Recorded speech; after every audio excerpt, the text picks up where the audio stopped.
क्या आप लोग कभी चूहेदानी के बारे में सुने हो? चूहेदानी क्या होता है? जिसमें चूहे को पकड़ा जाता है। एक बॉक्स होता है, या लकड़ी का बना होता है, या लोहे का बना होता है, या लोहे के तार का भी बना होता है।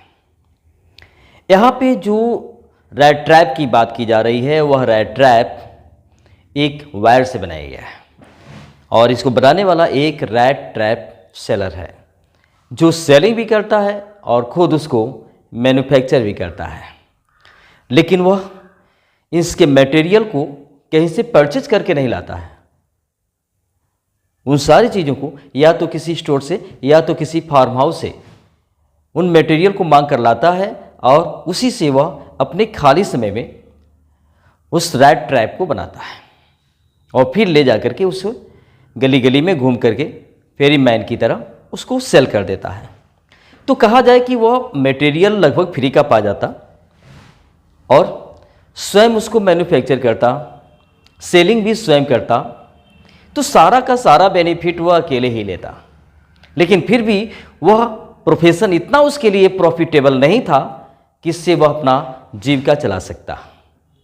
इसलिए समय समय पे उसे मांगना भी पड़ता और समय समय पे कभी कभी हाथ भी साफ करना पड़ता। मतलब कि वह दूसरों के यहाँ मौका पाते ही चोरी भी कर लेता। इसलिए अक्सर अपने रैट ट्रैप को वह अपने शर्ट के हुक में फंसा कर रखता, अपना दोनों हाथ खाली रखता, ताकि जहाँ कहीं भी चांसेस मिले तुरंत कुछ न कुछ वो सफाया कर ले। ये कहानी स्वीडिश के राइटर द्वारा लिखी गई है।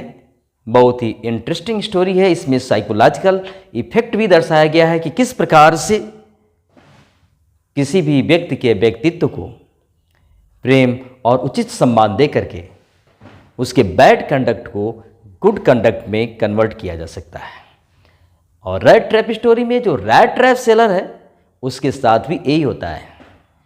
और यहाँ पे बैड कंडक्ट को गुड कंडक्ट में कन्वर्ट करने के लिए जो मीडिएटर बनाया गया है वो है आयरन मास्टर और आयरन मास्टर की बेटी एडला विल्मेंसन। सबसे महत्वपूर्ण इसमें रोल एडला विल्मेंसन का होता है, जो उस रैट ट्रैप सेलर पे काइंडनेस का भाव रखती है, उसके प्रति ह्यूमन बीइंग का भाव रखती है और उसके साथ क्रिसमस की शाम ऐसा बिहेव करती है कि मानो वह रैट ट्रैप सेलर अपने आप को कैप्टन वान स्टेल के रूप में चेंज करने के लिए विवश हो जाता है। वह समझता है कि वास्तव में अच्छे बने रहने में कितना सम्मान है और ये बात इस कहानी में दर्शाया गया है। आइए देखते हैं। तो एक कहानी में रैट ट्रैप सेलर जो था वह स्वयं चूहेदानियों को बनाया करता और वह मार्केट में अदर प्लेस पे ले जाकर के सेल किया करता, लेकिन प्रॉफिट इतना नहीं होता कि उससे अपना पूरा जीविका चल सके। इसके लिए वह क्या करता कि समय समय पे कहीं कहीं हाथ भी मार लेता, यानी चोरी कर लेता छोटी मोटी, और समय समय पे किसी से कुछ मांग भी लेता। ऐसे ही रास्ते में घूमता रहता, चलता रहता।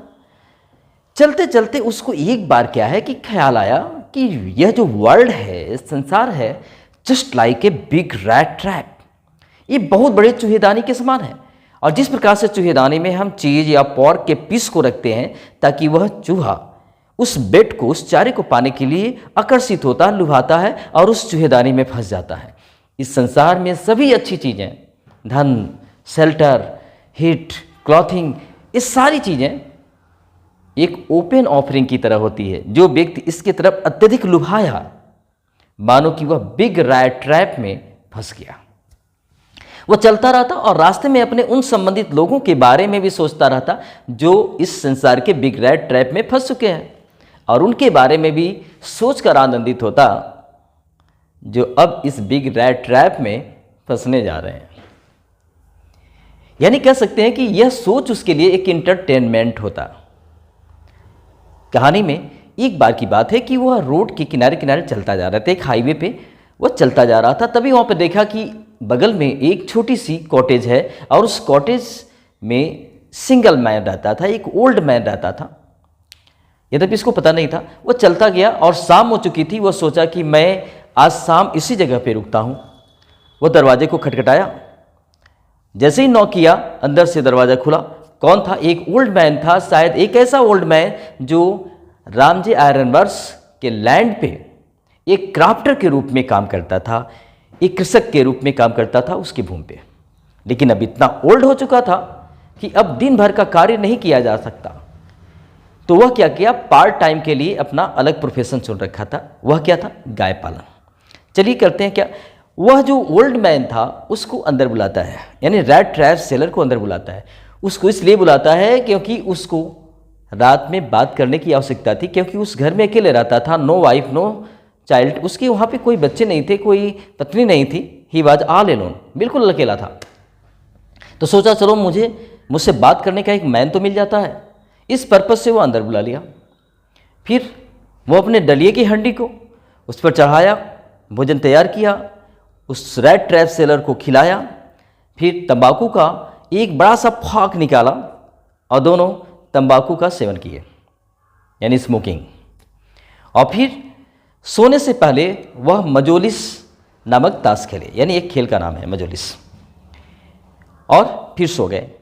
जब सो गए तो सवेरा हुआ तो दोनों हैप्पी मूड में थे। क्यों? क्योंकि रैट ट्रैप सेलर को एक अच्छा सा शरण मिल गया था, खाने का जगह मिल गया था, और इस प्रकार से वह हैप्पी मूड में था। और ओल्ड मैन को क्या था, कितने लंबे दिनों से शायद उसे इतने लंबे बात करने के लिए, उसके साथ कोऑपरेट करने के लिए नहीं मिला था, और इसके लिए रैट ट्रैप सेलर अवेलेबल रहा। जैसे ही सवेरा हुआ दोनों जगे, और जगने के बाद वह घर से बाहर आए, क्योंकि ओल्ड मैन को अपने गाय को दुहने की जल्दी थी, जो थोड़ी दूरी पर व्यवस्था कर रखा था, और उस रैट ट्रैप सेलर को अपना प्रोफेशन देखना था। लेकिन इससे पहले क्या होता है कि रात में ओल्ड मैन एक ऐसी बात कह गया था जो रैट ट्रैप सेलर के माइंड में अभी चल रहा था। वो ये था कि बताया कि वह कभी रामजे आयरन वर्क्स में एक कृषक का काम करता था, लेकिन अब नहीं किया जा सकता, इसलिए वह क्या है, एक गाय पालन कर रखा, और पिछले महीने जो है उस गाय के दूध को बेच करके वह 30 क्रोनर कमाया है। बिलीव नहीं हुआ तो उस प्रमाण के लिए क्या किया कि उस पाउच को, मनी पाउच को, जो कि एक विंडो के पास हैंग किया था, उसको लेकर के आया और उसमें से नोट निकालकर उसको दिखलाया, अप्रूव किया, हाँ देखो यह 30 क्रोनर है, फिर लाकर हैंग कर दिया। लेकिन वह नहीं समझता था कि यह तो रैट ट्रैप सेलर होने के साथ साथ क्या है, एक छोटा सा चोर भी है जो मौका पाए तो हाथ साफ भी कर ले। इसके बाद क्या होता है कि वह रैट ट्रैप सेलर अपने रास्ते चला जाता है और ओल्ड मैन अपने गाय को दुहने के लिए चला जाता है। आधे घंटे के बाद वह रैट ट्रैप सेलर फिर उस ओल्ड क्राफ्टर के घर आता है, लेकिन उसको लॉक को खोलने की आवश्यकता नहीं थी। वह सीधे खिड़की पे जाता है और वहाँ पे उसको क्या करता है, शीशे की जो खिड़की थी उसको तोड़ता है और उसमें हैंड डालता है और लेदर पाउच को बाहर निकालता है, पैसे को निकाल कर अपने पॉकेट में रख लेता है, फिर लेदर पाउच को वहीं हैंग कर देता है और तेज़ी से वहाँ निकल जाता है हाईवे की तरफ। लेकिन सोचता है कि हाईवे पर लॉन्ग टाइम पर चलते रहना उसके लिए सेफ नहीं होगा, क्योंकि उसको कभी भी आकर कोई पकड़ सकता है अगर पता चला तो। इसलिए वो साइड लॉन्ग में वो चलता गया। इसका मतलब है कि साइड वाले रास्ते पर चलता गया और वह रास्ता पकड़ लिया जो जंगल को जा रहा था। शुरुआत में तो उसे लगा कोई प्रॉब्लम नहीं है, चलता गया। दिन के मैक्सिमम टाइम में उसे अच्छा लगा, बहुत ही आनंदित था, चोरी भी किया था, 30 करोड़ पाया भी था। लेकिन दिन के लास्ट में जैसे जैसे अब दिन समाप्ति की ओर आई, अंधेरा छाने लगा, तब तक वह जंगल के पास तक पहुंच गया। सोचा कि अंधेरा होने से पहले इस जंगल से हम आगे निकल जाते हैं, लेकिन क्या हुआ, ऐसा नहीं हो पाया। वो जंगल में ही फंस गया। तब तक अंधेरा हो गया और जंगल में ऐसे रास्ते ट्विस्टेड थे कि जहाँ कहीं से भी वो चलता घूम फिर करके वहीं पे आ जाता, लेकिन वो आखिरी छोर तक नहीं पहुँच पाता। तो वह घूम फिर कर उसी जगह चक्कर लगा रहा था। उसको लगा कि यार आज तो मैं खुद अपने ही सिद्धांतों में फंस गया। क्यों ऐसा? क्योंकि वह ना 30 करोड़ चुराया होता और ना ही इस जंगल की ओर भागा होता, ना ही जंगल में फंसा होता। बिल्कुल डर सा गया और सोचा कि मैं यहाँ जंगल में अकेले, शायद कोई जानवर मुझे खा न ले, मार न दे। इस तरह के तमाम और भय उसके पास आ गए। बिल्कुल थक चुका था और वही ज़मीन पे गिरा, लगा कि मर जाएगा। लेकिन तभी क्या था कि वह ज़मीन पर थप थप की आवाज़ को सुना। वो सुना कि शायद कहीं से थप थप की आवाज़ आ रही है। तब तक याद आया, अरे यहाँ तो कोई एक फैक्ट्री हुआ करती थी, शायद वहाँ पे हथौड़े की थप थप की आवाज़ आ रही है। तुरंत अपने अंदर हिम्मत जुटाया, उठा और आवाज़ की ओर चल पड़ा। जब वहाँ पर आवाज़ की ओर गया तो देखा कि वहाँ पर तो एक फोर्ज है, एक ढलाई घर है और वहाँ पे कुछ ब्लैक स्मिथ वहाँ पे भट्टी में कोयले को जला रहे हैं और साथ साथ आयरन को उसमें डाले हैं ताकि वह तप्त हो और फिर उसे जो है निहाई पर रख करके औजार बनाने के लिए अपने आप में व्यवस्थित किए थे। वह वहाँ पे कब दरवाज़ा खोला, कब अंदर गया, किसी भी ब्लैक स्मिथ को पता तक नहीं चला, क्योंकि उसमें रैनिंग भी हो रही थी और साथ साथ वहाँ पे किसी ने इसलिए भी नहीं केयर किया क्योंकि वह समझे कि शायद बरसात से बचने के लिए रात के अंधेरे में कहीं भटक गया होगा और चला आया होगा। तो इस सोच से वहाँ पे कोई उसकी तरफ विशेष ध्यान नहीं देता है और सीधे वह भट्टी के पास जाता है, अपने आप को गर्म करता है। उसके शरीर से जो है वाष्प निकल रहे थे। फिर उसने क्या किया, अपने आप को वहाँ फैलाया और लेट गया। तब तक सेम टाइम क्या होता है कि आयरन मास्टर जो था वह अपने डेली रूटीन के अनुसार वहाँ पर इंक्वायरी करने के लिए आया कि सब कुछ ठीक ठाक तो चल रहा है, काम ठीक ठाक तो चल रहा है। ऐसा इसलिए क्योंकि वह मार्केट में अपना अच्छा खासा नाम बना रखा था। वह नहीं चाहता था कि उसकी जो प्रोडक्ट हैं, उसके प्रोडक्ट मार्केट में किसी प्रकार का जो है नेम फेम में कमी पाएँ। अर्थात कह सकते हैं कि वह अच्छा नेम फेम पाने के लिए, अपने मार्केट सेलिंग को बढ़ाने के लिए वह अपने हर एक काम पे सख्त नज़र रखता था। वह आया और देखा, अरे यहाँ पे एक रैग मफिन है। पहले तो गुस्सा आया, ये कैसे भला, क्योंकि कोई भी मालिक होता है उसके फर्म में अनजान व्यक्ति आ जाए तो गुस्सा तो लगना ही लगना है। थोड़ा सा गुस्सा आया होगा उन ब्लैक स्मिथ पर भी, क्योंकि उनके रहते ये कैसे आ गया। लेकिन फिलहाल वह चलकर उसके पास गया और उसके आँख के ऊपर जो ऐसा टोप था उसको हटाया और उसको लगा कि यार ये तो मेरा दोस्त निसलोफ। ऐसा उसको भ्रम हुआ क्योंकि उस फोर्ज में इतना पर्याप्त प्रकाश नहीं था कि वो अच्छे तरीके से उसके फेस को देख सकता। लेकिन उसको बॉडी फिगर से ऐसा लगा कि शायद उसका दोस्त है और वह किसी सेना में काम करता था और उसने सुन रखा था कि उसने रिजाइन दे रखा है और यह सोचा कि लगता है किसी की वजह से इसकी ये हालात हो गई है। तो वह उसको कहता है अपने घर आने को ऑफर करता है, लेकिन वह नहीं जाता है। लेकिन यह भी नहीं बताता है कि मैं आपका दोस्त निसलोफ नहीं हूँ, क्योंकि उसको इस मन में इस प्रकार की लालच आ जाती है कि यह जो आयरन मास्टर है मुझे जो अपना से रिलेटिव समझ रहा है, शायद ऐसा समझता रहा तो जाते जाते मुझे 2 करोड़ दे सकता है। अभी भी उसके मन में लालच थी। यह लालच एक बार फिर उसको बुरी फंसाएगी। आयरन मास्टर बहुत उसे रिक्वेस्ट किया, लेकिन आयरन मास्टर के रिक्वेस्ट करने के बाद भी वह जाने के लिए एग्री नहीं हुआ।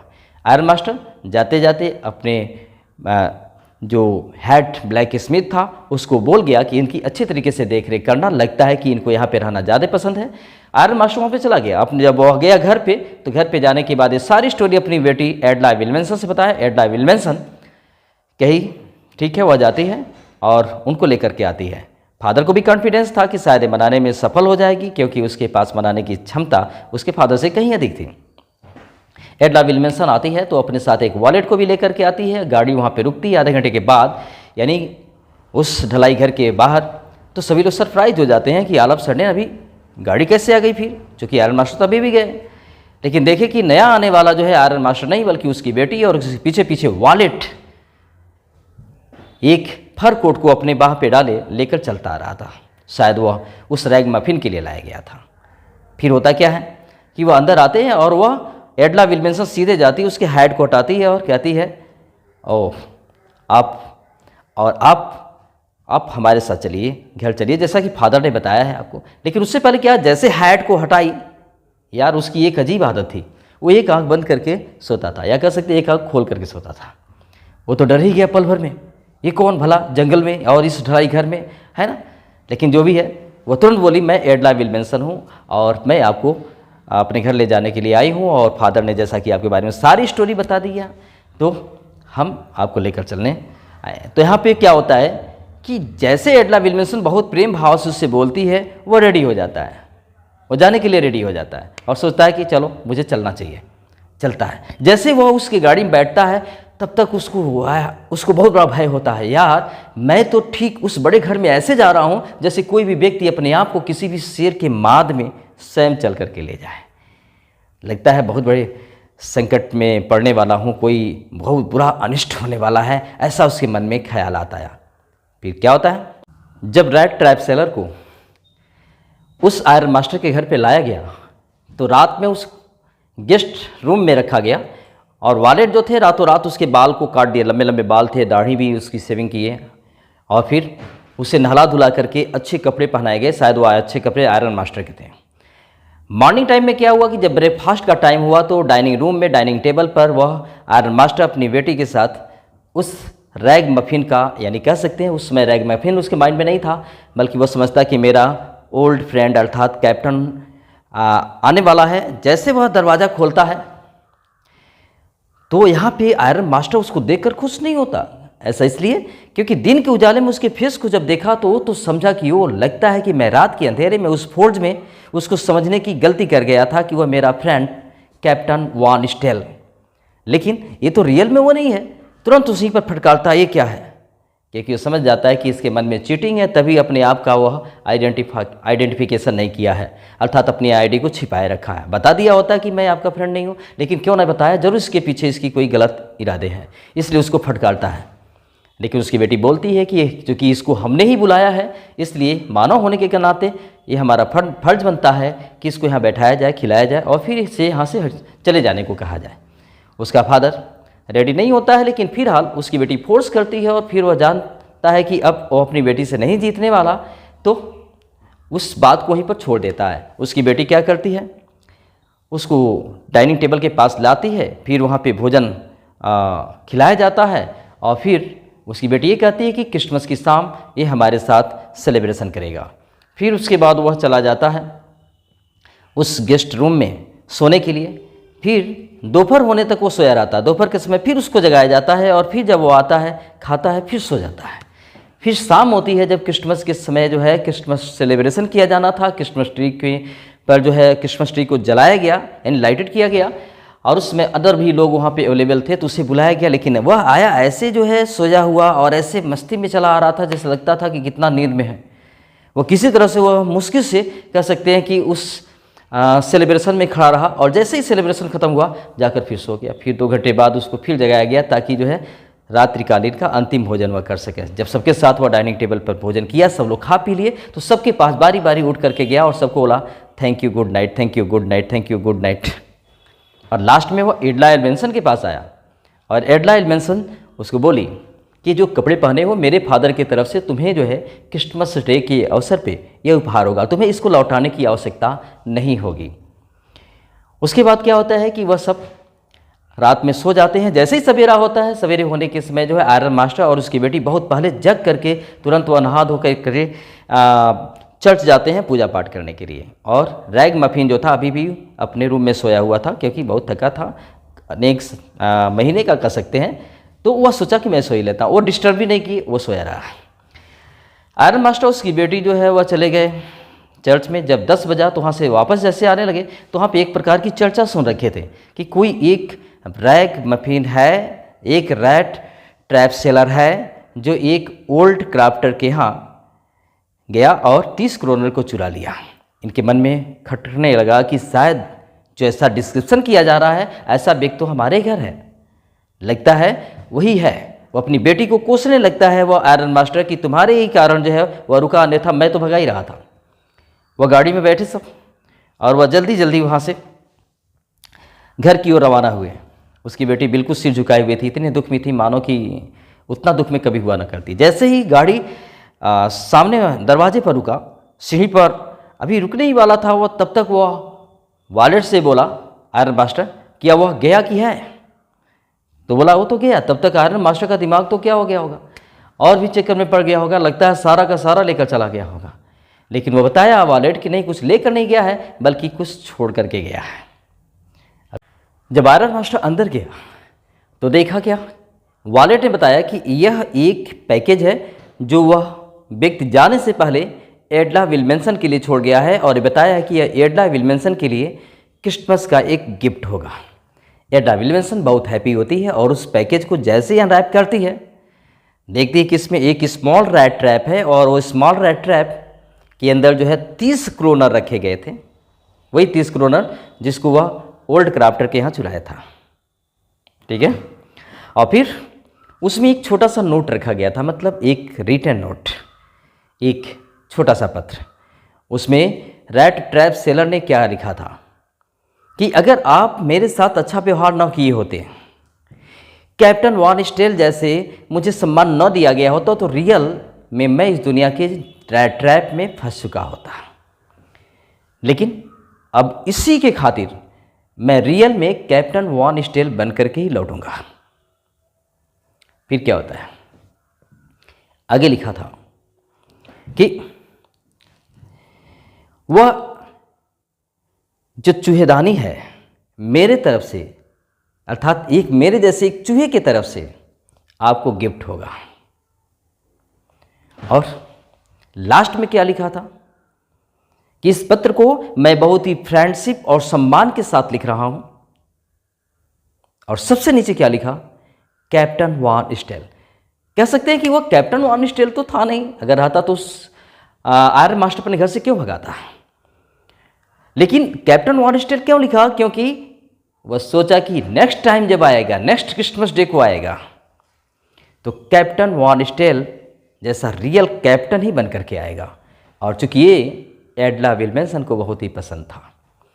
कह सकते हैं कि इस स्टोरी में जो रैट ट्रैप सेलर है वह अपने करेक्टर को चेंज करने के प्रति बिल्कुल रिजिड होता है। वह सिर्फ इसलिए क्योंकि उसके साथ जो अच्छा व्यवहार एडला विल्मेंसन के द्वारा किया गया बहुत ही इम्प्रेस हो जाता है।